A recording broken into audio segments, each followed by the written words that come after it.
तो सबसे पहले डोनाल्ड ट्रंप को थोड़ा सा डिकोड करते हैं। अब ये जो चचा हैं, इनको एक बीमारी है। कौन सी बीमारी है? तो अपने बातों को फ्लिप करने की। कभी ये आज कुछ और बोलेंगे, कभी कुछ और बोलेंगे, ठीक है। तो इन्होंने बहुत टाइम से बोला कि यार मैंने 7 से 8 वॉर मतलब रुकवा दिए हैं। अब कौन से वॉर रुकवा दिए हैं जिनके लिए इन्होंने खुद से एक फीफा नोबेल प्राइज़ भी बना दिया। अब इनको तो मती मारी गई है कि भाई हमें नोबेल प्राइज़ चाहिए, नोबेल प्राइज़ चाहिए। जहाँ जाते हैं नोबेल प्राइज़ के लिए मारते रहते हैं, भूखे रहते हैं। लेकिन अभी इंटरेस्टिंगली इन्होंने जो करी है, एक तो मैं इसकी ये बात में कोई डाउट ही नहीं है कि जो अमेरिका ने करा है that is masterpiece. Tactically masterpiece है। मैं उस बॉम्बिंग को जस्टिफाई नहीं कर रहा, लेकिन जो टैक्टिकल लेवल पे चीज़ें की गई हैं that is masterpiece, that is मतलब माइंड बॉगलिंग।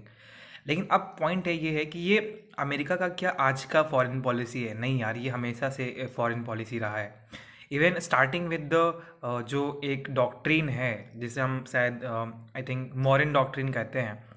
तो उस डॉक्ट्रिन 1830s के आसपास जब यूनाइटेड स्टेट्स ऑफ अमेरिका के 5th प्रेसिडेंट, उन्होंने कहा यार कि देखो, अभी वेस्टर्न हेमिस्फेयर में जितने भी कंट्रीज, चाहे वो फ्रांस, चाहे वो इटली, अगर यहाँ पे कॉलोनाइज करने की कोशिश करेंगी तो फिर हम भी इंटरफेयर करेंगे। यानी कि उन्होंने एक डॉक्ट्रिन बनाई। क्या बनाई डॉक्ट्रिन? कि हम इंटरफेयर नहीं करेंगे, तुम्ही और तुम भी हमारे यहाँ इंटरफेयर नहीं करना। और चूंकि अमेरिका उस टाइम अभी सिविल वॉर के रास्ते से निकल ही रहा था, तो उनके पास उतना पावर था नहीं, पैसा था नहीं। लेकिन 1905 रूजवेल्ट जो अमेरिका के प्रेसिडेंट बने, उनके टाइम आते आते अमेरिका भाई पैसा हो गया, उसके पास बहुत सारा पैसा आ गया। तो उन्होंने जहाँ तक बोला था कि हम इंटरफेयर नहीं करेंगे, अब अपने स्ट्रैटेजिक बैकयार्ड, यानी कि उसके हिसाब से क्या उसका स्ट्रैटेजिक बैकयार्ड है, वही वेनेजुएला है, साउथ अमेरिका का कंट्री है जितना भी है। तो उसने बोला कि यार हम सिर्फ यहाँ पे आपको इंटरफेयर करने के लिए मना नहीं करेंगे। अगर हमें लगेगा कि there is a disruption, there is intervention in this countries ideologically कुछ भी और, तो हम पुलिस बन के खुद घुसेंगे और यहाँ से आपको निकालेंगे। ये इनकी फॉरेन पॉलिसी रही है, स्ट्रैटेजिक बैकयार्ड को प्रोटेक्ट करने के तौर पे।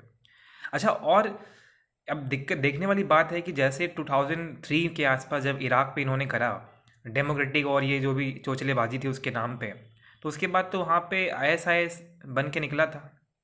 कहीं वेनेजुएला में अगर ऐसी चीज़ें हो गई, तब ये क्या करेंगे और कैसे करेंगे? इनके पास टैक्टिकली एडवांसमेंट तो है, लेकिन आफ्टर मैथ क्या करेंगे पता ही नहीं है। क्या करने वाले इन्हें कुछ पता ही नहीं चलता है। तो टैक्टिकली बहुत ही एडवांस है, बट पोस्ट आफ्टर मैथ या जो भी चीज़ें होती हैं उनके बारे में आइडिया नहीं होता है। खैर, अभी इन्होंने तो बोला है कि यहाँ पे डेमोक्रेटिक रिजीम नहीं था, उसको लाने के लिए किया गया, बट सबको पता है it is a game of money, it is a game of business. Oil reserve बहुत ज़्यादा है, चाइना को टैकल करना है। चाइना जो युआन में करेंसी वो बिजनेस कर रहा था, उसको रोकना है।